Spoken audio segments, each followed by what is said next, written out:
नमस्कार दोस्तों, मैं नरेश गढ़वी हार्दिक स्वागत करता हूं आपका। उत्तर प्रदेश में पिछले दिनों में जो घटनाएं घटित हो रही हैं वो एक बात हमें साफ बतलाती है और वो ये है कि उत्तर प्रदेश की कानून व्यवस्था पूरी तरह से ध्वस्त है। गौर कीजिए इस चेहरे पे। जब सत्ता में नहीं थे तब यह दावा किया जा रहा था कि राम राज्य आने वाला है, और अब गौर कीजिए इस खबर पे। उत्तर प्रदेश के लखीमपुर गिरी में 12 साल की एक मासूम बच्ची के साथ हैवानियत की गई, और ना केवल हैवानियत की गई, उनकी जीभ काटी गई, उनकी आंखें फोड़ दी गई और उसके बाद उनको बलात्कार करके मौत के घाट उतार दिया गया। 12 साल की बच्ची के साथ इतनी बर्बरता हुई कि वो ये दर्द सह नहीं सकी और उसने मौत को गले लगा लिया। ये खबर अपने आप में बहुत शर्मिंदगी पैदा करती है। लेकिन ऐसी एक खबर नहीं है, ऐसी ढेरों खबरें हैं जो उत्तर प्रदेश की कानून व्यवस्था को ठेंगा दिखा रही है और अपराधियों के हौसले बुलंद कर रही है। योगी आदित्यनाथ जी का गढ़ माना जाने वाला गोरखपुर, क्या खबर है गोरखपुर से, देखिए। दरिंदों ने नाबालिग से गैंगरेप कर सिगरेट से दागा शरीर, पुलिस ने 2 आरोपियों को गिरफ्तार किया। एक बच्ची के साथ हैवानियत की गई और हैवानियत करने के बाद उसके शरीर को सिगरेट से जला दिया गया। यह है समाज का विकृत चेहरा। यह है समाज में बैठे वो लोग जो राक्षसी प्रवृत्ति करते हैं। मैं इन सभी खबरों के लिए जितना उत्तर प्रदेश सरकार को या फिर उत्तर प्रदेश की कानून व्यवस्था को दोषी मानता हूं, उतना ही दोषी ये समाज भी है कि जिसमें इस तरह की सोच प्रवृत्ति वाले लोग आज भी जिंदा है। एक और खबर है उत्तर प्रदेश से। ठाकुरों के सामने नतमस्तक नहीं हुआ दलित प्रधान तो गोलियों से भून डाला, इलाके में तनाव, भारी पुलिस बल तैनात। आजमगढ़ उत्तर प्रदेश। सिर्फ इसलिए मार देना क्योंकि वो प्रधानों के सामने नतमस्तक नहीं हुआ।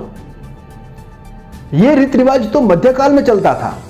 यह रीति रिवाज तो आज से हजारों साल पहले भारत में चलता था।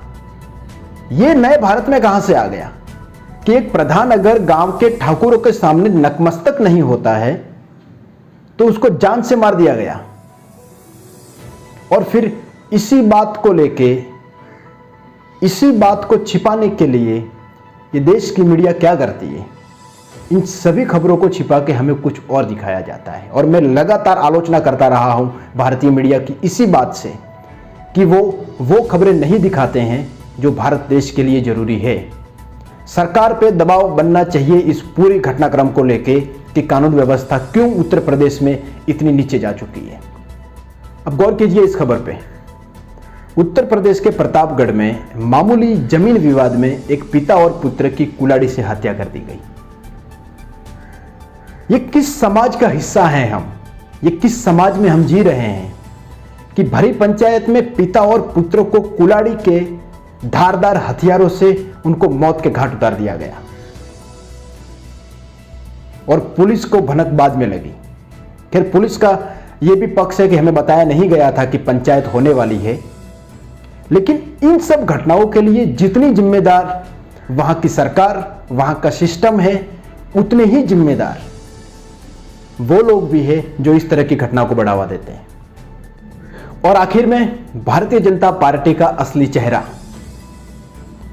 दिल्ली शाहीन बाग याद है आपको कि किस तरह से वहां पे रोड को चक्का जाम करके आंदोलन किया गया था। और उस वक्त भारतीय जनता पार्टी ने उस आंदोलन के सभी लोगों को देशद्रोही करार दिया था। और मैं निजी तौर पे मैं उस बात के लिए भारतीय जनता पार्टी का समर्थन करता था कि वहां पे जो हो रहा है वो सरासर गलत है। लेकिन अब गौर कीजिए इस चेहरे पे। शहजाद अली, 16 तारीख को शहजाद अली भारतीय जनता पार्टी में शामिल हुए हैं और ये वही शहजाद अली हैं जो सिटीजन अमेंडमेंट बिल यानी कि सीएबी और एनआरसी को लेके जो धरना प्रदर्शन दिल्ली के शाहीन बाग में हो रहे थे, इनका ये मुख्य चेहरा थे। मतलब वो व्यक्ति जब आपके अगेंस्ट था तब वो इस देश का सबसे बड़ा देशद्रोही था।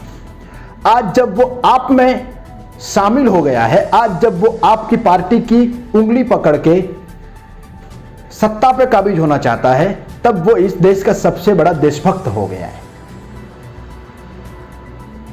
और यही चीज पिछले कई दिनों में होती आ रही है। ऐसा नहीं है कि अभी हुआ है।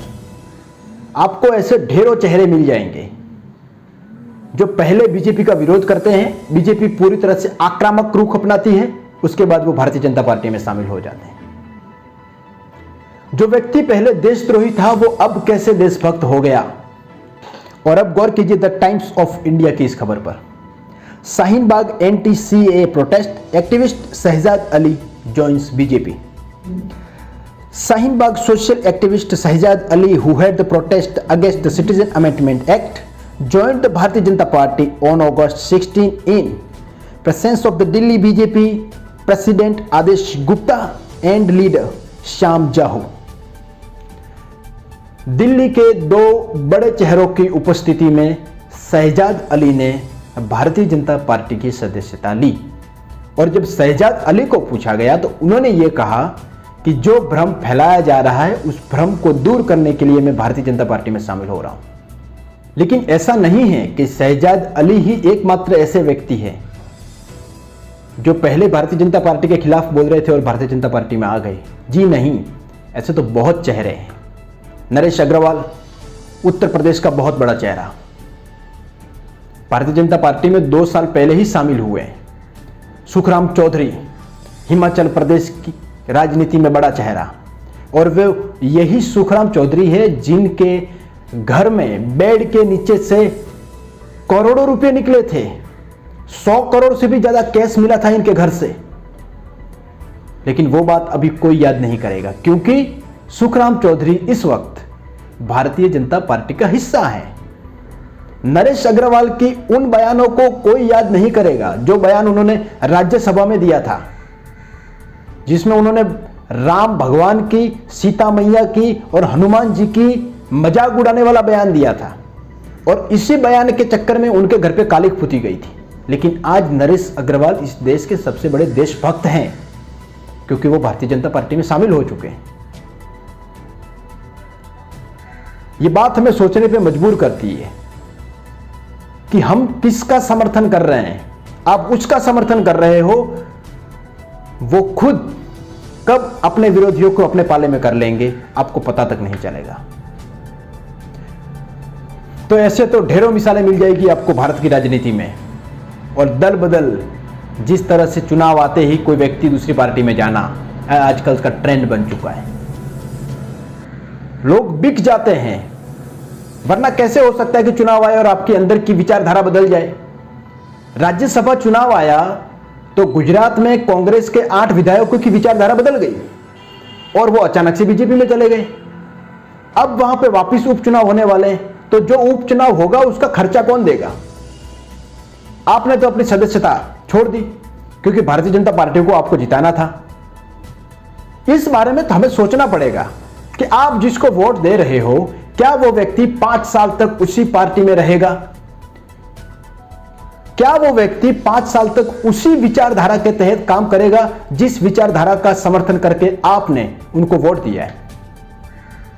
और ये बड़ी आम बात हो चुकी है भारत की राजनीति में कि रात को वो व्यक्ति किसी और पार्टी में होता है, सुबह जब देखोगे तो उसने किसी और पार्टी का दामन थाम लिया होता है।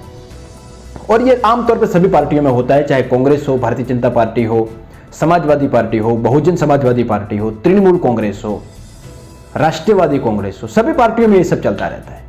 लेकिन क्योंकि पिछले कुछ दिनों की घटनाएं भारतीय जनता पार्टी के पक्ष में जा रही हैं, बहुत सारे नेता भारतीय जनता पार्टी में डुबकी लगा के राष्ट्रीय भक्त बन जाते हैं, तो उनको ही ये राजनीति मुबारक। नरेश गढ़वी को दीजिए इजाजत। नमस्कार। भारत माता की जय। जय हिंद।